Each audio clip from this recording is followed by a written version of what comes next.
Hey, it's Rich Greene. I want to talk about personal branding. If you're in business for yourself, if you're in sales, if you interface with customers or the public, personal branding is probably one of the most important things that you can deal with. In fact, in my book, The Iron Code Sales Success Formula, the number one tip I have that I talk about, the first thing that I talk about is personal branding. Now, personal branding is really important, especially in today's world, because the things that we used to use to create authority or recognition just don't work anymore. First of all, title, your company title, the position that you hold really doesn't mean anything to anybody. It might show a pecking order within your organization. It might indicate whether you have the authority to make a purchase or make a decision for your organization, but it doesn't mean beans. Secondly, education.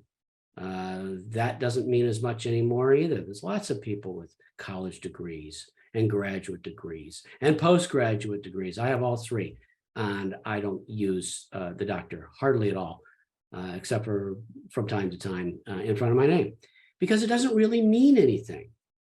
In sales or as a business coach or as a mentor or as a figure of authority that is supplying information to somebody, they don't care about those things. They just care about whether you're trustworthy, whether you'll get the job done, whether you have the right information or not. So how do you set yourself apart from the competition, from a really crowded field in today's world? Personal branding is everything. And for those of you that I've worked with that have heard me speak before, you know that my thing is the 30 years of sales experience married with 7-time Ironman finisher experience. So I'm all about high performance types of situations. How do you be the best that you can be? How do you perform the best? How do you have the highest close rate? How do you have the highest success helping your customers to solve problems or make money or whatever it is you do? So oftentimes when I get up on stage, I get introduced as Ironman Rich. I don't use that as a branding, but people know that those two go together. High performance endurance sports with success in business. And so that's sort of my personal brand. But you don't have to have a name. You can just have something that people know you for, like you're trustworthy, or you go above and beyond always whenever somebody asks you to do something, or you're somebody that people can count on to get the job done. You have all the information, and if you don't, you find it and you immediately get back to somebody and give it to them. Those are all attributes that are admirable, that do set you apart from the competition.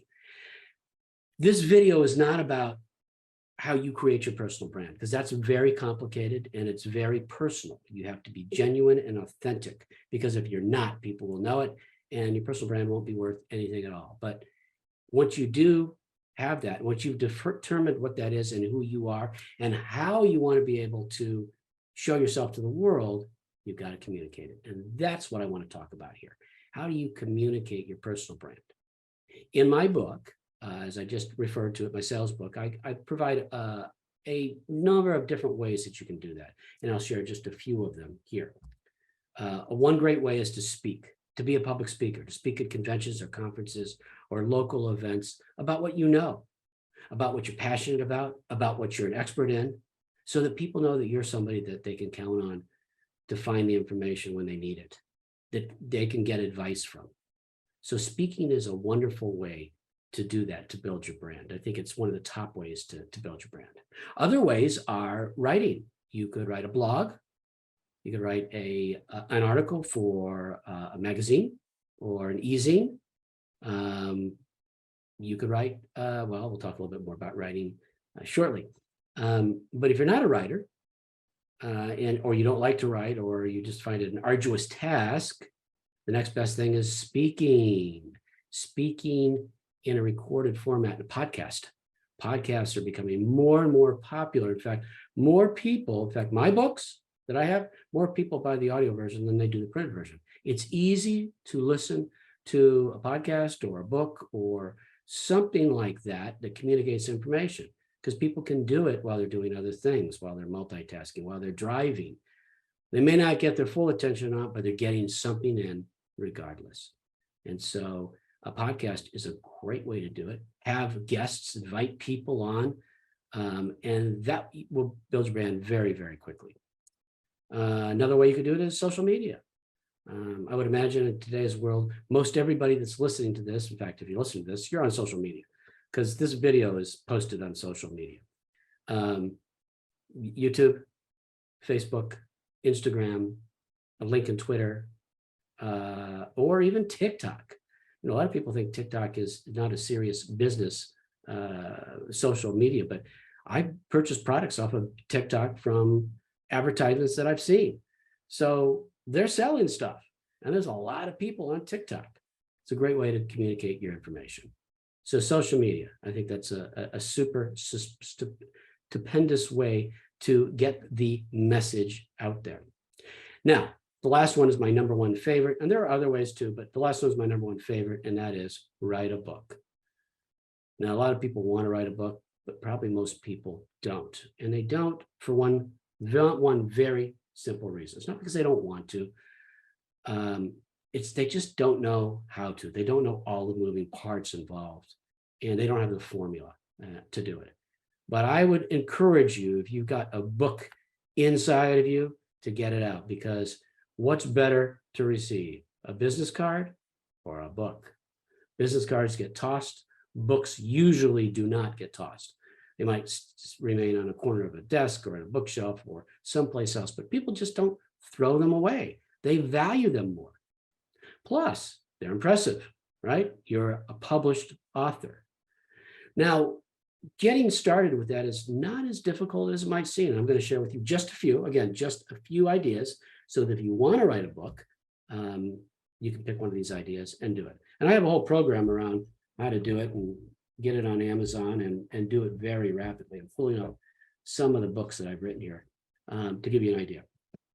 A great book is a system book. I call it a system book because it is about your system. Now, I wrote a sales book that has 50 tips in it, and it is a book about the best, the most effective tips that I've tried, true, and perfected over 30 years. That's my systems book.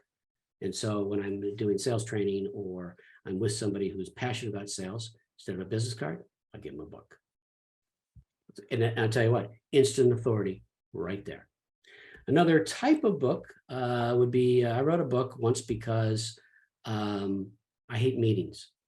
And most of the corporate meetings that I have attended in my life, I'd say probably 85% of them were worthless, and they didn't even need to exist.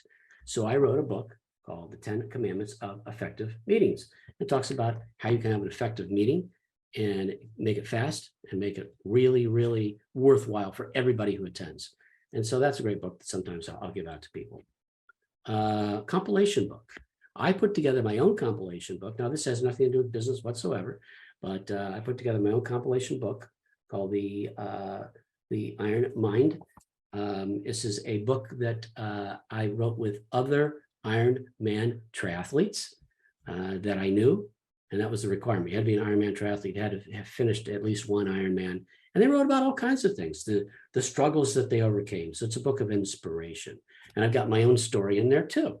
Great way to build a brand, right? Read about Rich and read about how he overcame adversity during the race and how he applies that to his life. Great personal brand building thing. I've got another compilation book that was somebody else's that I was in with 13 other authors. One of them was a four-time Olympic athlete, good friend of mine.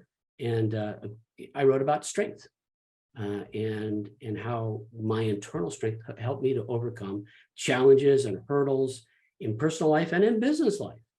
And so that's another example of a compilation book where you didn't have to write a whole book, but you wrote a little chapter and a bunch of other people joined you. And then I would say finally, and there are many other types of books that you could write. I'll just show the last one here, which I think most people probably won't do, but I'll show it to you anyway. I have a chapter in a college textbook. I guess that's great from an academic perspective, but probably not a lot of people have read it. Probably a lot of the students that took the course hadn't read it either. So there's all kinds of ideas, all kinds of ways that you can get out there and build your brand. I'm passionate about the book writing. I know how to do it. I could do it very, very quickly and write a book just about anything. And it's a great brand building tool. I encourage you to do it. You will become an instant authority in your marketplace.